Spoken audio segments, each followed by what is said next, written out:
ನಮಸ್ಕಾರ ವೀಕ್ಷಕರೇ, ನಿಮಗೆ ಮತ್ತೊಮ್ಮೆ ಪುಷ್ಪಲತಾ ಕಿಚನ್ಗೆ ಸ್ವಾಗತ. ಇವತ್ತು ನಾ ಮಾಡ್ತಾ ಇರೋದು ಸೌತೆಕಾಯಿ ಕಾಯಿ ಸಾಸಿವೆ. ಸೌತೆಕಾಯಿ ಕಾಯಿ ಸಾಸಿವೆಗೆ ನಾ 2 ಸ್ಪೂನು ಸಾಸಿವೆ ತೊಗೊಂಡೇನಿ.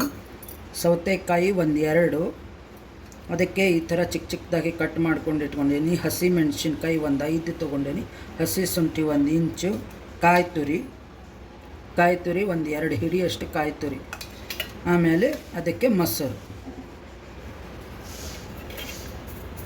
ಸೌತೆಕಾಯಿ ಕಾಯಿ ಸಾಸಿವೆಗೆ ಫಸ್ಟ್ ಸಾಸಿವೆ ಹಾಕ್ತಾ ಇದ್ದೀನಿ.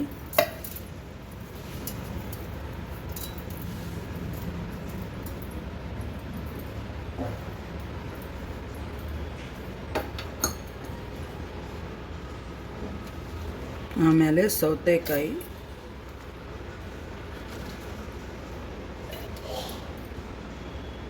ಮೆಣಸಿನ್ಕಾಯಿ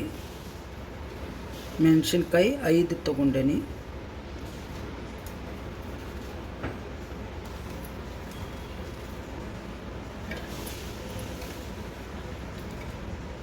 ಆಮೇಲೆ ಕಾಯಿ ತುರಿ ಹಾಕ್ತಾ ಇದ್ದೀನಿ.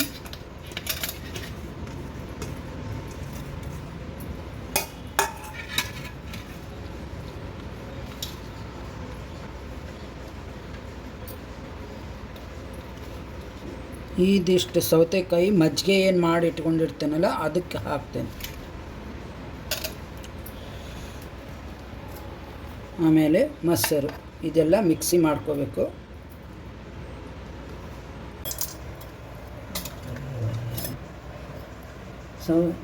ಒಗ್ಗರಣೆ ಮಾಡ್ತಾ ಇದ್ದೇನೆ. ಅದಕ್ಕೆ ಜೀರಿಗೆ 1 ಸ್ಪೂನು, ಅದಕ್ಕೆ ಸಾಸಿವೆ ಹಾಕಿದ್ದಕ್ಕೆ ಸ್ವಲ್ಪ ಸಾಸಿವೆ ಹಾಕ್ತಾ ಇದ್ದೀನಿ, 1/4 ಸ್ಪೂನಷ್ಟು. ಅದಕ್ಕೆ ಉದ್ದಿನಬೇಳೆ,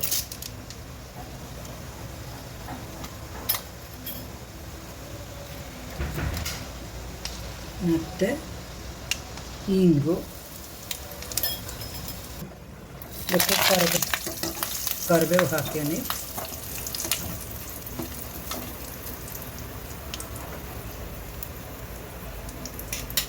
ಇದಕ್ಕೆ ಈ ಸೌತೆಕಾಯಿ ಚಿಕ್ಕ ಚಿಕ್ಕದಾಗಿ ಹೆಚ್ಚಿಟ್ಟಿದ್ದಾರೆ, ಅದು ಸೌತೆಕಾಯಿ. ಇದನ್ನೇನು ಬೇಯಿಸೋ ಅವಶ್ಯಕತೆ ಇಲ್ಲಿದೆ.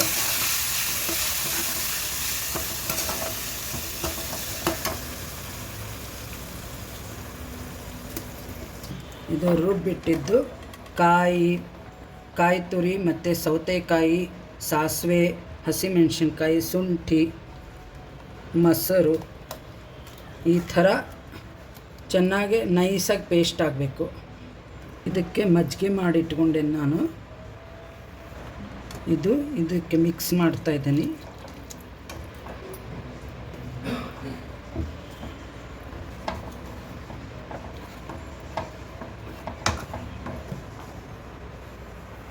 ರುಚಿಗೆ ತಕ್ಕಷ್ಟು ಉಪ್ಪು,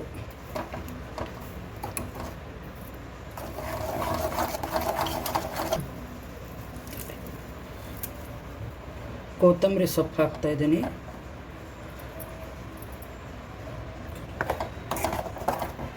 ಇದು ಚಪಾತಿ, ರೊಟ್ಟಿ, ಮುದ್ದೆ, ದೋಸೆ ಎಲ್ಲದಕ್ಕೂ ಚೆನ್ನಾಗಿರುತ್ತೆ. ಈ ಥರ ಸೌತೆಕಾಯಿ ಕಾಯಿ ಸಾಸಿವೆ ಮಾಡಿ ನೋಡಿ.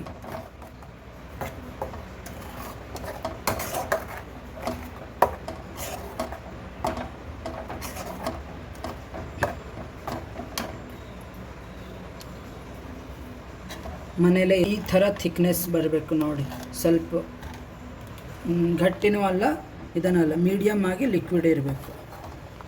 ಎಲ್ಲರೂ ಇಷ್ಟಪಡ್ತಾರೆ. ನಿಮ್ಮ ಫ್ರೆಂಡ್ಸು ರಿಲೇಷನ್ಗೆಲ್ಲ ಶೇರ್ ಮಾಡಿ, ಸಬ್ಸ್ಕ್ರೈಬ್ ಮಾಡಿ, ಬೆಲ್ ಐಕಾನ್ ಕ್ಲಿಕ್ ಮಾಡಿ. Thank you.